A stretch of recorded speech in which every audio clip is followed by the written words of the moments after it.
তো ইনি হচ্ছে গলিনুর বিবি। এনার যে প্রথম যে সমস্যা হয়েছিল, যে সমস্যার জন্য আমার কাছে এসেছিলেন, সেরিব্রাল অ্যাটাক হয়েছিল 5-6 মাস আগে। 5-6 মাস আগে সেরিব্রাল অ্যাটাক হওয়ার জন্য, রাইট সাইডে সেরিব্রাল অ্যাটাক হয়েছিল, তার জন্য যে বাঁ দিকের হাত এবং পা সেগুলো ব্যথা হচ্ছিল, আস্তে আস্তে অবশ হয়ে আসছিলো। তো আর তার সঙ্গে বুকের একটা ধরপড়ানি ছিল, এইসব বিভিন্ন ধরনের সমস্যা নিয়ে আমার কাছে এসেছিলো। তো এখন আমরা শুনবো যে ওষুধ খাওয়ার পরে উনি এখন কেমন আছেন। উনি ওনার মেয়ে হয়। আচ্ছা, তো বলুন আপনি যখন এখানে প্রথমবার এসেছিলেন তখন কী কী অসুবিধাগুলো ছিল ওনার? ওনার অসুবিধা ছিল তো ওই যে চলতে পারছো না, এই হাতটা উঠতে পারছো না, পাটা এক করছিল, পাটা কম কম আছে। বাঁ দিকের হাতটা একদম তুলতেই পারছিল না? না, তুলতেই পারছিল না।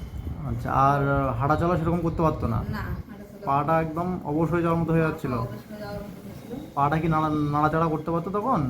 তখন কম পড়ছিল, কম পারতো একটু একটু করে। আচ্ছা, আর তার সঙ্গে হচ্ছে তো এই ব্যথা ট্যাথা সমস্যাগুলো এখন মোটামুটি 2-3 মাস ধরে তো ওষুধ খাচ্ছে, এখন কেমন আছে উনি? অনেকটা ভালো।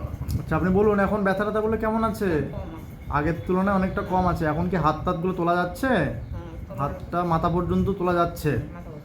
আর পায়ের যে ব্যথাটা ছিল এখন হাঁটাচলা করা যাচ্ছে, অল্প অল্প হাঁটাচলা করা যাচ্ছে, আগের থেকে উন্নত হচ্ছে। আর পেশচাপের একটা সমস্যা বলছিলেন যে পেশচাপ একদম ধরে রাখা যাচ্ছিল না, পেশচাপ করতে গেলেই পেশচাপ আপনার কাপড়ই একটু একটু হয়ে যাচ্ছিল যেতে যেতেই।